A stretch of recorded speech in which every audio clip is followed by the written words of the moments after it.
যখন কবরে দিলাম, দেওয়ার পর আমি অনেক গিয়ে দেখেছি, আমি মুখটা করলাম, এরপরে কবরের মধ্যে আমরা কোনো আগ্রহ দিই নাই, কিছু দিই নাই। ওখানে সাহেব সেন্সি ছিল, আরো অন্যান্য ভাই ছিল, হাকিম ছিল, আরো অন্যান্যরা ছিল।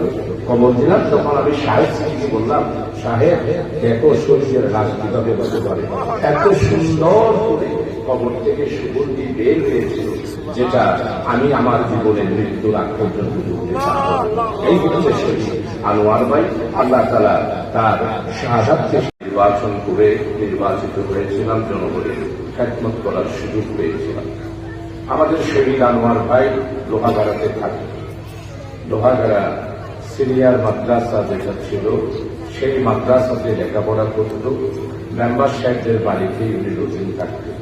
তো আমরা লোহাগাড়া বটতলী স্টেশনটা আমাদের প্রায় দোকানদার, দোকান কর্মচারী সবাই আমাদের ছিল। তো আমি প্রতিদিনেই লোহাগাড়া আসতাম, সপ্তাহে 2 দিন 3 দিন। তো শহীদ আনোয়ার ভাই বাংলাদেশ ইসলামী ছাত্র শিবিরের লোহাগাড়ার দায়িত্বশীল ছিলেন, মাদ্রাসার দায়িত্ব পালন করতে মহানগর আমাদের লোহাগাড়া বটতলীর সাথী শাখারও সদস্য ছিলেন। আনোয়ার ভাইয়ের শাহাদাতের ঘটনা আপনাদের অনেকেই হয়তো মনে নাই, আর আমাদের যুবক ভাই যারা আছে, ছাত্র বন্ধু যারা আছে, তারাও মনে থাকার তো কথা নাই। কারণ হচ্ছে সেই 93 সাল, আজকে 2024 সাল, তার মানে প্রায় 29 বছরের কাছাকাছি।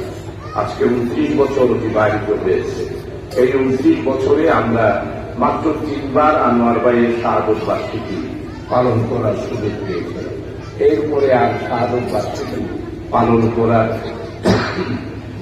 বাড়িতে আসা, ওনার আব্বা আম্মা সবাই ছিলেন, আমরা দেখতে আসতাম, জিয়ারত করতে আসতাম প্রতি বছর। কিন্তু আমরা শাহাদত বার্ষিকী পালন করার মতো সুযোগ আমাদের ছিল না।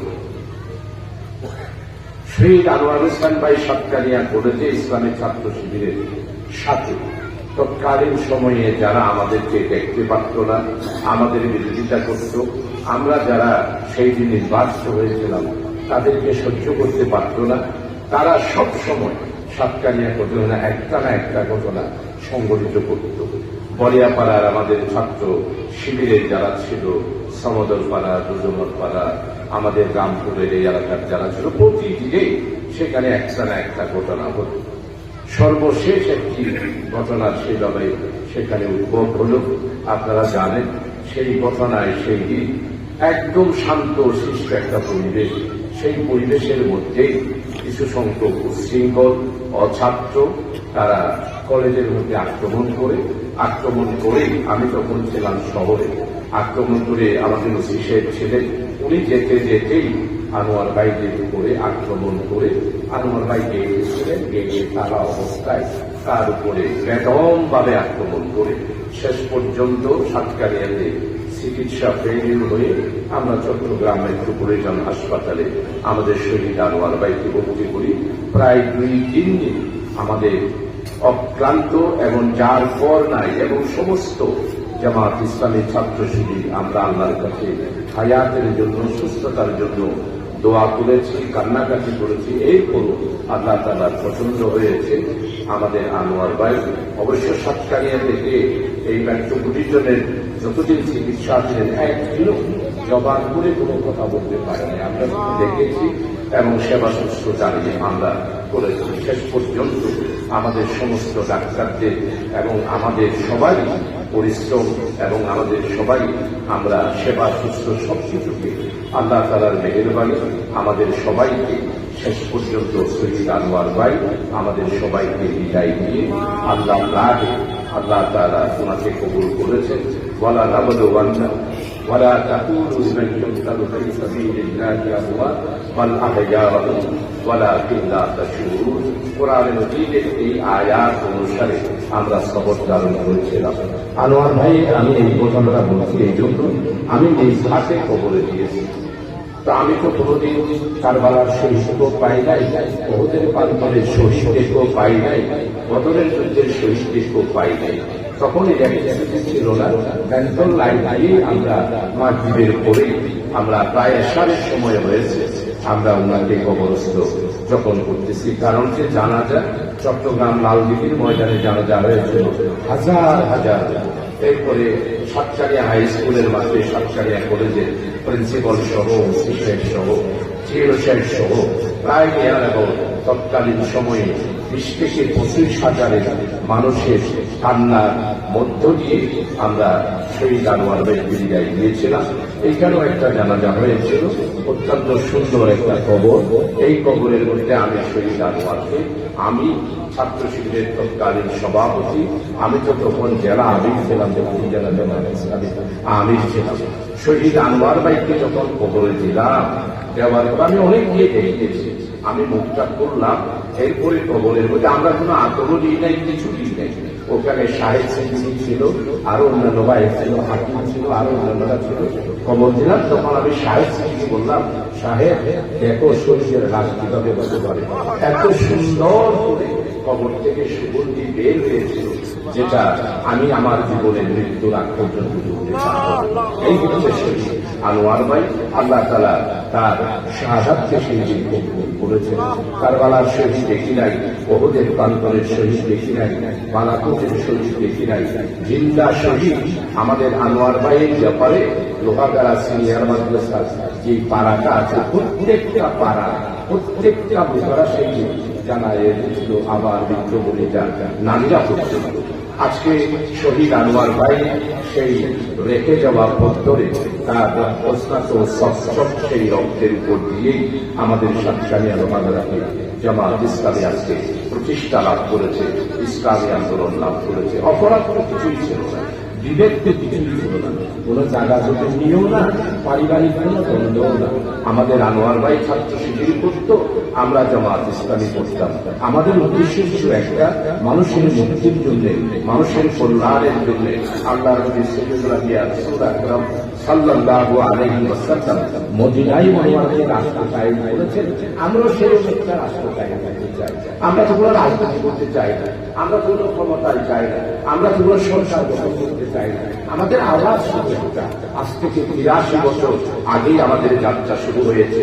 এই আগে এই যাত্রার যারা অগ্রনায়ক ছিলেন তারা হচ্ছেন শাহ ওলিউল্লাহ মুহাদ্দিস দেহলভী রাহমাতুল্লাহ আলাইহি। এই মতির যারা রাহাবাত ছিলেন, বালাকোট প্রান্তরে যিনি শাহাদাত বরণ করেছেন, সৈয়দ আহমদ শহীদ রহমতুল্লাহ আলাইহি, সৈয়দ শহীদ ইসমাইল রহমতুল্লাহ আলাইহি। বালাকোটে একটা ইসলামী রাষ্ট্র হয়েছিল। আমরা কি সেই সবসময় নিয়ে 83 বছর আগে আমাদের যাত্রা শুরু হয়েছে, তা আমাদের তো কোনো অপরাধ নাই। এই পুরো আমাদের কেন এই বিষয়টা দেশবাসী এবং এই এলাকার সর্বস্তরের যুবক জনতাকে এই ইতিহাসটা জানাতে হবে।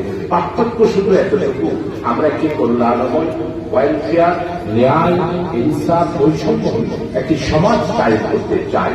আর এটার বিরুদ্ধে যারা বিরোধিতা করেন, তারা কেন বিরোধিতা করেন, কি জন্য বিরোধিতা করেন, এবং আমাদের বিরুদ্ধে যা দাবি আজকে বিশেষ করে স্বাধীনতা 53 বছরের যা দাবি আপনারা দিয়েছেন, আমাদেরকে রাজাকার রেখেছেন, আমাদেরকে স্বাধীনতা বিরোধী রেখেছেন, আমাদেরকে জঙ্গি রেখেছেন, আঁকারাটা বছর আমাদের কিন্তু আপনারা রাস্তায় বেরিয়ে দিলেন না।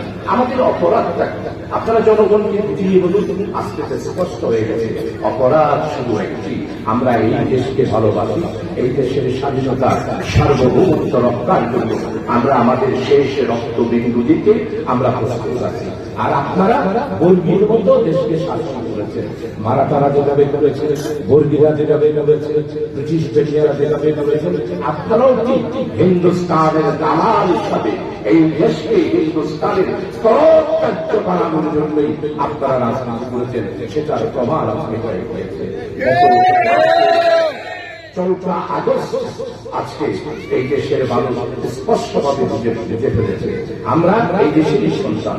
আমরা মোহাম্মদ দেলোয়ার হোসেন সাইদি ফাঁসির কাছে যাবে, আমৃত্যু কারাগারে রায় হয়েছে, কিন্তু দেশ ত্যাগ করে নেয়।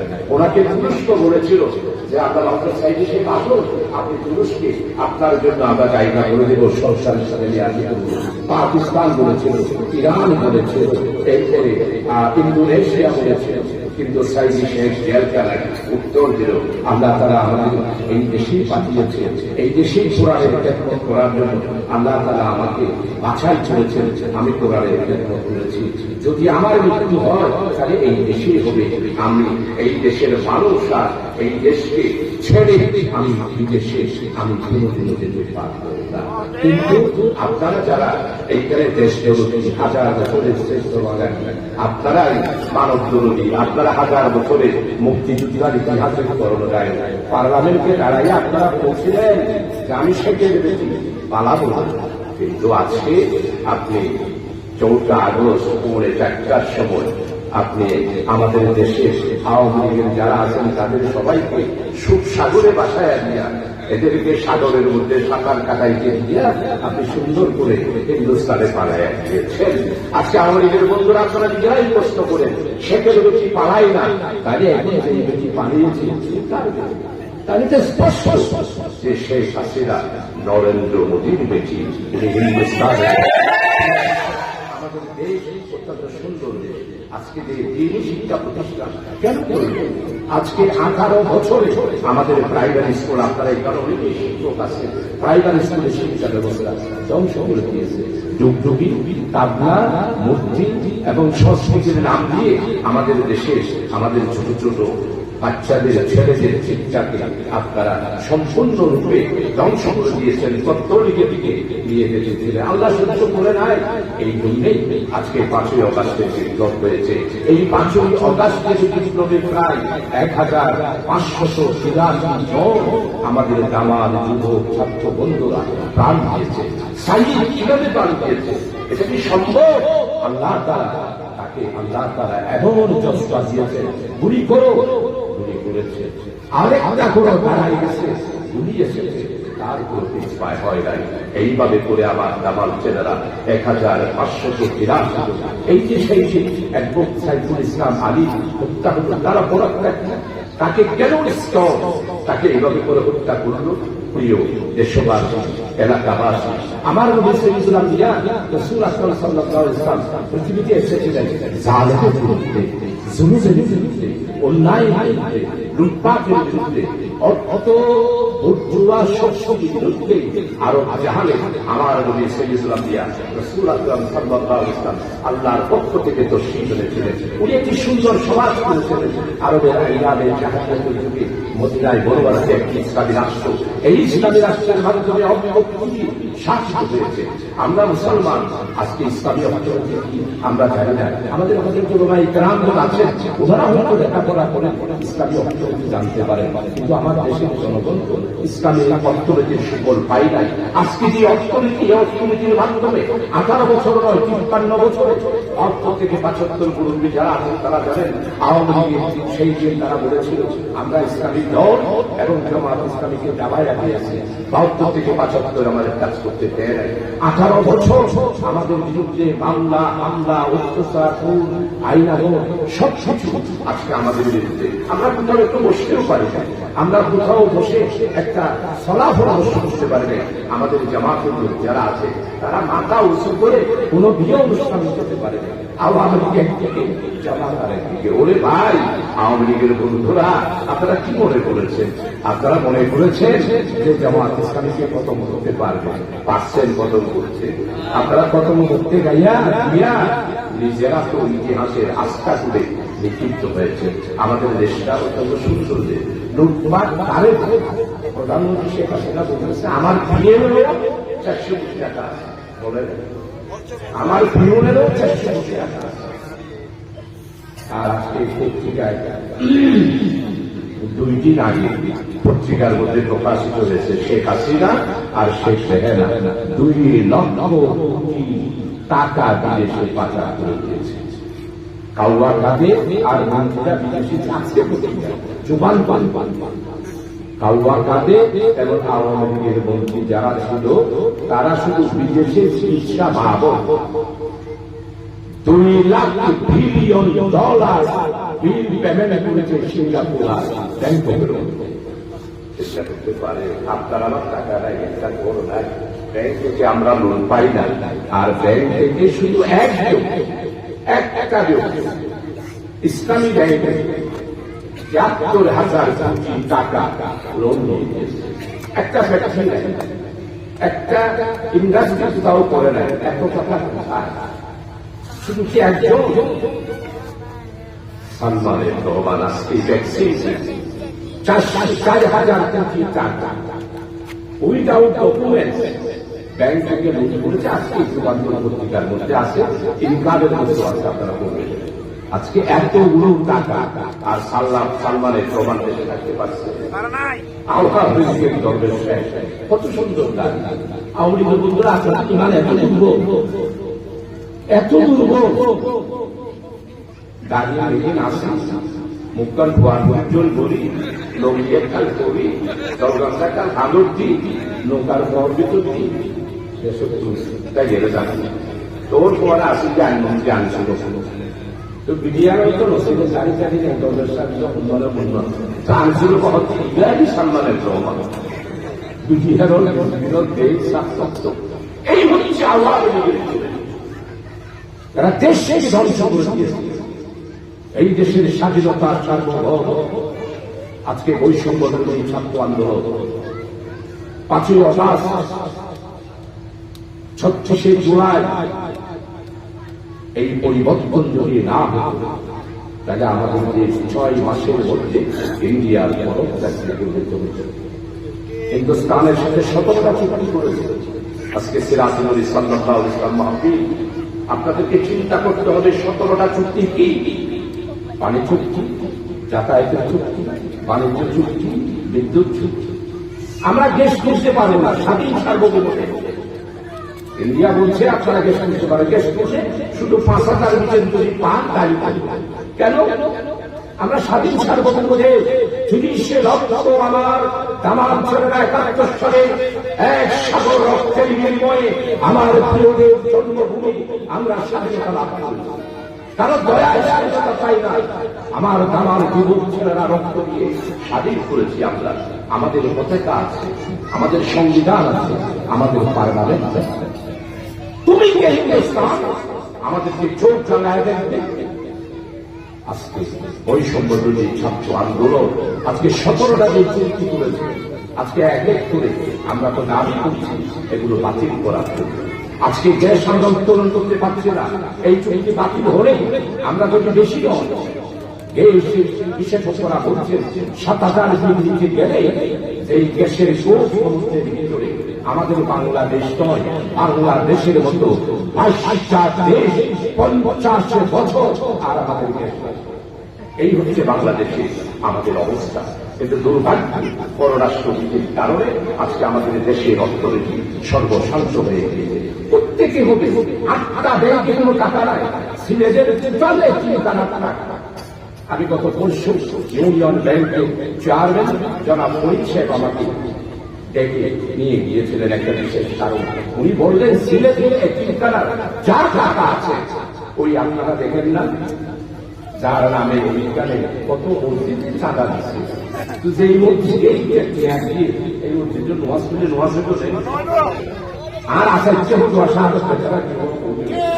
আর বাইরে যাবো বলছে এই মসজিদ সরিয়ে দিলে বা আসি সরিয়ে হইতে কারণ বসে বলছিল আমার কিছু টাকা আমার চিন্তানার টাকা সিলেটের টোটালে চিন্তানা এখন চিন্তানা আমাদের কচিয়া মাদ্রাসা সম্মানিত মোহসেন সাহেবের আমার কাছে বলতে কি বুঝুন এখন ওটা আর কমে তো নাম নগর নাম আপনারা বুঝছেন না, নাম বুঝছেন আপনারা চায় সেই হচ্ছে অবস্থা। দেশের অর্থনীতি ১৬টা পরিবার আমার বাংলার সম্পদ ভোগ করতেছে ৮৫% শুধু ১৬ সালে শেখ পরিবার, সিটি পরিবার, বসুন্ধরা পরিবার আর আখতারুজ্জামান বাবু আছে ৮৫% ১৬ জন মানুষের সেবক করতেছে। প্রিয় ভাই, আমি আর বক্তব্য করবো না, আরো ২টা মাহফিল আছে ইনশাআল্লাহ আপনাদের সাথে দেখা হবে। আসুন দেশকে যদি বাঁচানো চান, দেশের স্বাধীনতা সার্বভৌমত্বকে যদি রক্ষা করতে চান, আমার বৈষম্য বিরোধী ছাত্র নেতৃবৃন্দরা আজকে একটা স্লোগান, সেই স্লোগানটা কি? দিল্লি না ঢাকা, ঢাকা ঢাকা। দিল্লি না ঢাকা, ঢাকা, ঢাকা। রক্ত গরম, মাথা ঠান্ডা। এটাই হচ্ছে আমাদের বৈষম্য বিরোধী ছাত্র আন্দোলনের আমাদের স্লোগান। আসল এই বৈষম্য বিরোধী ছাত্র আন্দোলন নতুন বাংলাদেশ আমাদেরকে যে আজকে উপহার দিয়েছে, এটা রক্ষা করার জন্য আমাদের সবাইকে ঐক্যবদ্ধ থাকতে হবে।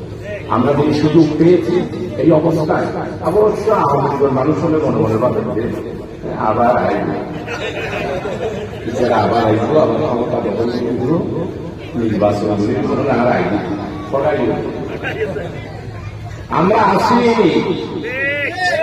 আমরা ছিলাম, আমরা থাকবো। আপনারা আর বাংলাদেশের রাজপথে আসতে পারবেন না। আমরা দেশের উন্নয়ন চাই, সমৃদ্ধ চাই, বৈষম্যহীন আমরা আমাদের দেশ চাই। চিন্তা করতে পারেন বেতনের ভারসাম্য আশ্চর্যিত পারে। সেক্রেটারিয়েটের একজন সূর্যের বেতন, তার সুযোগ সুবিধা সব মিলায়া 3 লাখ টাকার কাছাকাছি। আর মসজিদের ইমামের বেতন 3,500, 4,000, খুব বেশি হলে 5,000। তাও নসিবকে গেলে বাচ্চা তাই এরকম হতে পারে। একজন রিক্সা চালক, তার বাড়িটাও নাই। একজন কৃষক, তার কোন ছেলে ছেলেকে লেখাপড়া করার জন্য তার কোন ব্যবস্থা নেই। আমার কামরুল ভাইদের মতো যারা ইঞ্জিনিয়ার, তারা প্রাইভেট ইউনিভার্সিটিতে লেখাপড়া করে 4 লাখ 5 লাখ তাদের দিনে ভুলও করে ছেলের ওপর। না, এটা হতে পারে না। শিক্ষা বাণিজ্য, এটা আমার ছেলের শিক্ষা নয়, এটা আমার ছেলের সৌন্দর্য। চিকিৎসা কোনদিন বাণিজ্য হতে পারে। আজকে চিকিৎসা বাণিজ্য। আপনি যাবেন ডাক্তারের কাছে 1,000 টাকা ফি, যে আপনাকে পরীক্ষা নিরীক্ষা করে করতে হবে। কোথায় আছে গালাবি পরীক্ষা করাবে,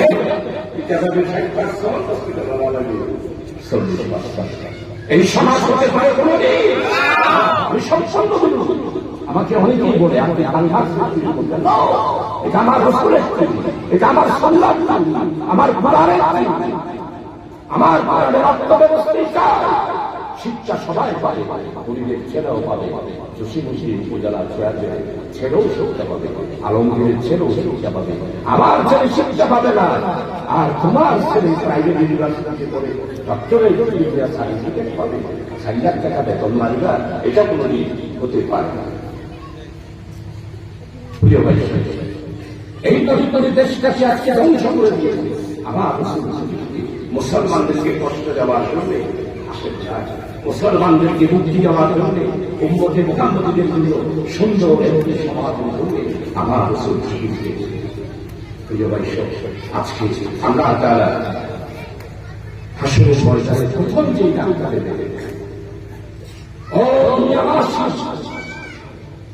আমি অবগত ছিলাম, তোমাদের কাছে একটা হাত চেয়েছিলাম, তোমরা বাদ পাও। আমি অসুস্থ ছিলাম, চিকিৎসা চেয়েছিলাম, তোমরা চিকিৎসা দাও। আমি পানি চেয়েছিলাম, তোমরা আমাকে পানি দাও। ওই সম্বিরোধী ছাত্র আন্দোলনে আহত ভাইয়েরা চিকিৎসার জন্য হাহাকার করছে, আর আমার দেশের বড় লোকেরা তাকেই দেখতেছে। শুধু আমাদের চট্টগ্রাম মহানগরীতে 276 জনকে আমরা সমস্ত চিকিৎসার ভার নিয়েছি। আর আমাদের জামাত ইসলামী প্রত্যেকটা শহীদ পরিবার 1583 জন পরিবারকে 4 লক্ষ টাকা করে জামাত ইসলামের পক্ষ থেকে আমরা দিয়েছি। আর আমরা চিকিৎসার সমস্ত দায়িত্ব আমাদের আমির জামাত ডক্টর শফিক সাহেব, আমরা চিকিৎসা করার। কিন্তু আমাদের এই দেশে বড় বড় লোকেরা, তাদের কাছে কোনো খবরও নাই। তাদেরকে বলবো আসে হাসরের ময়দানে, যেদিন আল্লাহ বলবে আমি অসুস্থ ছিলাম, আপনারা কি করেছেন, আপনারা কি করেছেন। আশ্চর্য ব্যাপার, শুনলে আশ্চর্য হয়ে যাবে। এইভাবে করে আমাদের দেশের অর্থনীতিকে শেষ করে দেওয়া হবে। আমরা গরিব হওয়ার জন্য পৃথিবীতে আল্লাহ তাআলা আমাদেরকে বলার নাই। আল্লাহ তাআলা কোরআনের মধ্যে স্পষ্ট করে বিসমিল্লাহির রহমানির রহিম ওয়া ইয ক্বালা রাব্বুকা লিল মালাইকাতি ইন্নী জাইলুন ফিল আরদি খলিফা। আমরা আল্লাহ তাআলার খলিফা। আমরা এখানে গরিব হওয়ার জন্য আসি না, একবার খাবো একবার খাবারের জন্য আসি না।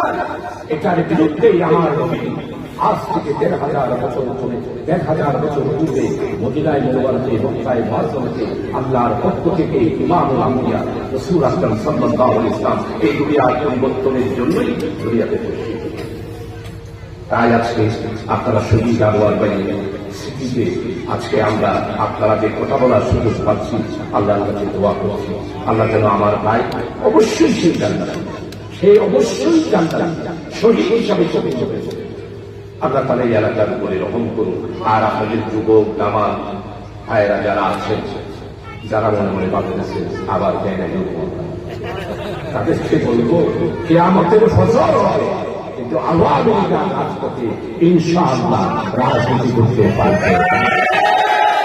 আমাদেরকে ফাঁসি দিয়েছেন, আপনার ফাঁসির জড়িয়েও আস্তে আস্তে করে বাতাসের জোড়ায়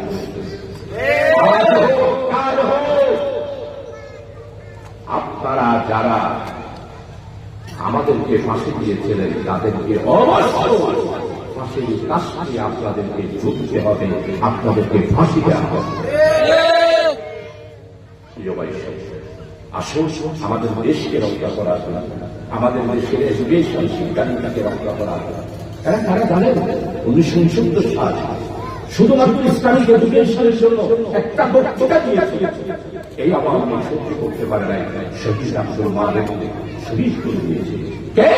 তোফায়েল আহমেদ, আসম আব্দুল রব, রাশেদ চান মেনন, হাসানুল নজরুল, তাদের হাতে এই যে জাহানের পত্রিকা ছিল, তারা যে রড দিয়ে তাকে শিখাইছে সব করে আমাদের আছে। এরা হলো শিক্ষক যারা ইসলামকে সহ্য করতে পারে। এরা কি বলে? আমরা তো উমরা করি, নামাজ পড়ছে, ওরা তো ওরা বহুত বেশি বাড়া করে, ওরা পরে ঠিক আছে, কিন্তু হয়তো বছরের পানির আজাদ আর রসুন বৈধতে তোমার বৈধতে তোমার একবারে উমরা কিন্তু উমরাও হাত দিয়ে ওগুলো আমাদের টাকা কিসের উমরা করছো?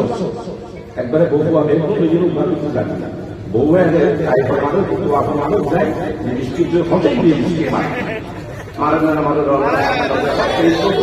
কিসের উমরা?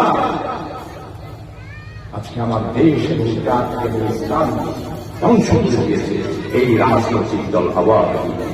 ৫৪ বছর এদের বিরুদ্ধে কথা বলেছি, মরণের আগ পর্যন্ত এদের বিরুদ্ধে কথা বলবো, কারণ সেকুলারিজম হলো কুফরি মতবাদ, সেকুলারিজম হলো ইসলামবাদী মতবাদ, সেকুলারিজম হলো ধর্মনিরপেক্ষ করা হলো কুরআনবাদী মতবাদ, ধর্মনিরপেক্ষ হলো হাদিস বিরোধী মতবাদ। ৫৫ বছর বলেছি, হয়াতের শেষ মুহূর্তে পর্যন্ত আওয়ামী লীগের বন্ধুদেরকে জানতে চাই, আপনাদের রাজনীতি জনকল্যাণের রাজনীতি নয়, আপনাদের রাজনীতি হল হিন্দুস্তানের দালালি করার রাজনীতি। বাংলাদেশের এক ইঞ্চিও মাটিও ইনশাআল্লাহ আমরা জামাত শিবির আন্দোলন তৌহিদি জনতা বেঁচে থাকতে এক ইঞ্চি মাটিতেও হিন্দুস্তানকে আমরা হত্যাস্ত করব না।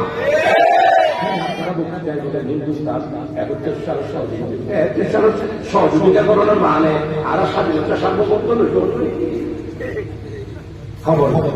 আসুন সবাই ঐক্যবদ্ধ থাকবে, বাংলাদেশের আগামী দিনের এই একটা সম্ভাবনা হয়ে উঠে এই দেশে আর কোন ভেদাভেদ নয়, আর কোন রাজনীতি নয়, ঐক্যবদ্ধভাবে আগামী দিনে সবাই মিলে মিশে নতুন বাংলাদেশ গড়ার আহ্বান রেখে আপনাদের সবার কাছে দোয়া চেয়ে, বিশেষ করে আপনারা যারা আমাকে দাওয়াত দিয়েছেন তাদের প্রতি কৃতজ্ঞতা প্রকাশ করে শুকরিয়া আদায় করে আমি আমার বক্তব্য এখানে শেষ করছি। আলহামদুলিল্লাহি রাব্বিল আলামিন। আসসালামু আলাইকুম ওয়া রাহমাতুল্লাহি ওয়া বারাকাতুহু।